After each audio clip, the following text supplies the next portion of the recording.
My name's Ian Harris, I'm a GP in Bridgend, and I'm currently working on the frail and elderly work stream. Okay. And what sort of issues are you looking at the moment? We're looking at the service as a whole really, and we're looking at some of the problems that arise with the timeliness of interventions and assessments.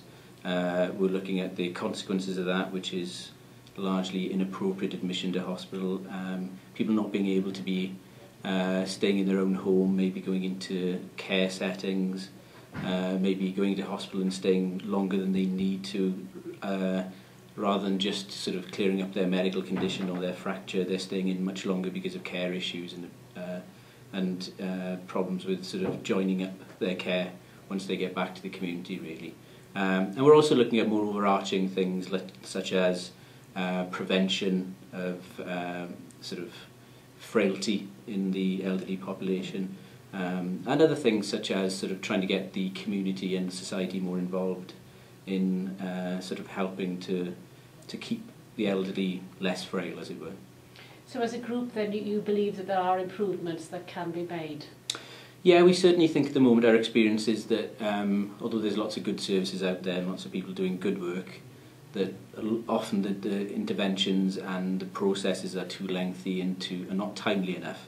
And often that leads to people ending up in hospital where often something else would be better for them. They'd rather be out of hospital.